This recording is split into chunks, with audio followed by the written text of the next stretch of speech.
You know that moment at 2:37 p.m. when your brain goes from productive adult to please turn me into a blanket burrito? And the classic solution is more caffeine, which often makes the evening worse. Exactly. People think they're lazy, but most of the time it's timing plus a predictable biology dip. So let's be specific. Why 2 to 4 p.m.? Because your body has a built-in afternoon slump, and your caffeine strategy can either smooth it out or turn it into a cliff. That sounds like a catchy line. What's actually happening? Two things collide. One, caffeine blocks the sleep pressure signal that builds through the day. Two, your circadian rhythm naturally dips in the afternoon. When the caffeine effect fades right as that dip hits, you feel like you got unplugged. Okay, mechanism check. Caffeine mainly blocks adenosine receptors. Adenosine is a chemical that builds up while you're awake and makes you feel sleepy. Caffeine doesn't remove it, it masks it. So it's like putting a piece of tape over the low battery warning. Exactly. And when the caffeine level drops, you can feel the adenosine you've been accumulating all along. That can feel like a crash. And people accidentally engineer the worst timing, right? Often. For example, big coffee first thing, then another around late morning, then a sugary or carb-heavy lunch, then sitting under dim indoor light. You've stacked multiple dip triggers. Plus the I didn't sleep great, so I'm chasing myself with espresso cycle. Which matters because if you take caffeine too late, your night's sleep can get lighter or delayed, and the next day you need more caffeine. That loop is very common. Okay, no shame. We're not taking away anyone's coffee. We're just going to stop the 2 to 4 p.m. betrayal. Title promise, fix it in 3 steps. Let's do it. Step 1 should be timing. Step 1, stop drinking caffeine like it's an IV drip. Give a cleaner version. Fine. Step 1 is delay your first caffeine, then front load it, then set a cutoff. Numbers. Delay, wait about 60 to 90 minutes after waking before your first caffeinated drink. Front load, get most of your caffeine before late morning. Cutoff, stop caffeine roughly 8 hours before bed.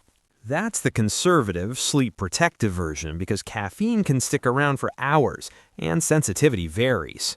Translation, if you're sipping coffee at 5 p.m. and wondering why you're scrolling at midnight, we may have found your villain.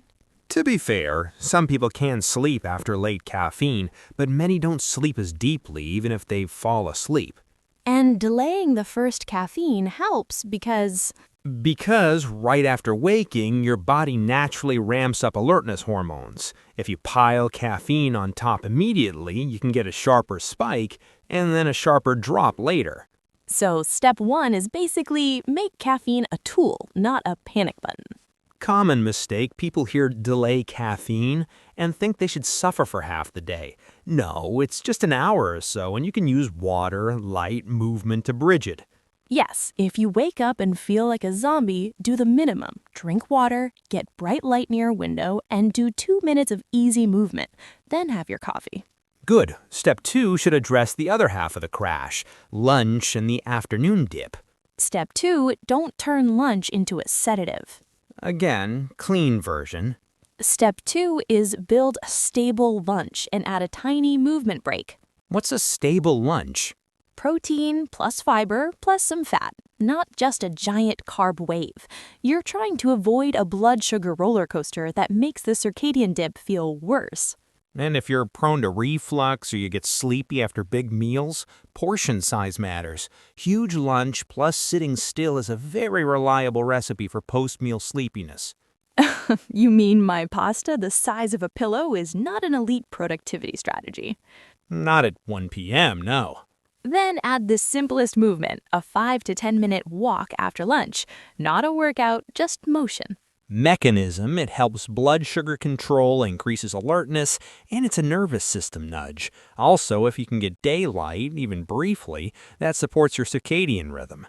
So, step 2 is basically lunch with a seatbelt and a mini stroll. Common mistake, people try to biohack the afternoon with more caffeine instead of stabilizing lunch and light exposure. They're treating the symptom. And I get it. You're at work, you're in meetings, you just want to function. Which brings us to step 3, what to do in the moment between 2 and 4 p.m. when you feel the crash coming. Step 3, the rescue plan that doesn't ruin tonight. Give options because schedules differ. Option A, a 10 to 20-minute nap, not 60 minutes, a short one. And not too late in the day for most people. A short nap can be helpful, but long or late naps can make bedtime harder. Option B, a 10-minute non-sleep deep rest style break. Basically, lie down, eyes closed, slow breathing, no phone.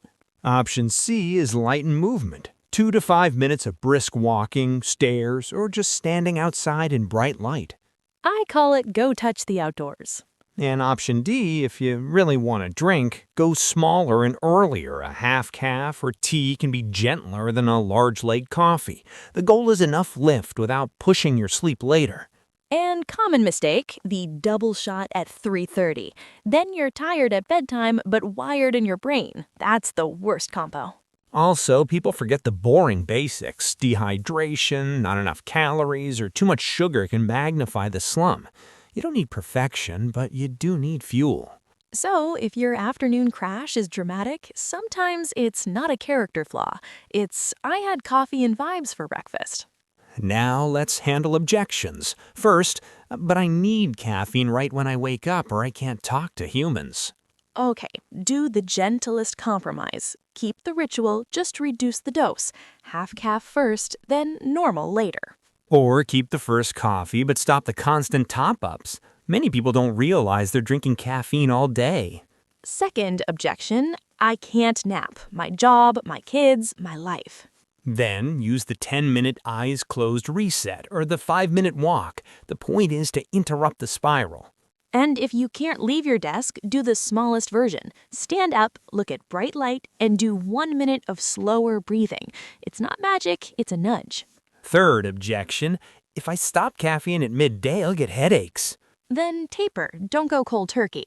Move the cutoff earlier by 30 to 60 minutes every few days, or reduce total caffeine slowly. If headaches are severe or you have medical concerns, talk to a clinician. But for many people, gradual reduction is smoother. Fourth objection, my crash is so bad I think something is wrong with me. Sometimes it's just sleep debt, stress, or a caffeine timing mismatch. But if you have persistent severe fatigue, sudden changes, or symptoms that worry you, that's worth medical evaluation. We're giving tools, not diagnoses. Quick recap. Here's what we have so far. Step 1, delay and front-load caffeine, then set a cutoff. Step 2, stabilize lunch and move a little. Step 3, use a rescue plan that doesn't sabotage tonight. Now give them a 2-minute routine they can actually do today. All right, if it's 2 to 4 p.m. and you're fading, do this for 2 minutes. No equipment, no special supplements, go. Sit back or stand up tall, unclench your jaw, drop your shoulders. One hand on your belly if you can. Inhale through your nose for about 4 seconds. Then exhale longer, about 6 to 8 seconds, like you're fogging a mirror but quietly. Do that 5 times. Slow exhale. Let your eyes soften. Then do a light check. Look toward the brightest area you have, window, outside, or a bright room for 20 seconds. And finish with movement. 20 seconds of brisk walking in place or a quick hallway lap. And that's 2 minutes. It won't replace sleep, but it can reduce the intensity of the dip. And it doesn't come with the side effect of, why am I awake at midnight thinking about 2017? Exactly. Now, the 7-day challenge. For 1 week, pick just one change. Either delay your thirst caffeine by 60 minutes or set a caffeine cutoff 8 hours before bed. And add a tiny lunch walk 3 days this week. Track just one thing, how intense the 2 to 4 p.m. crash feels. Scale of 1 to 10, I'm fine, to I've become furniture. One more note, this is educational, not medical advice. If symptoms are severe, sudden, or worrying, please talk to a qualified clinician. And if you want, try the 3 steps for a week and tell us, did your afternoon stop attacking you? Next episode, we'll talk about naps, when they save you and when they ruin you. Because naps are either angels or chaos gremlins, and there is no in between. There is. We'll debate it.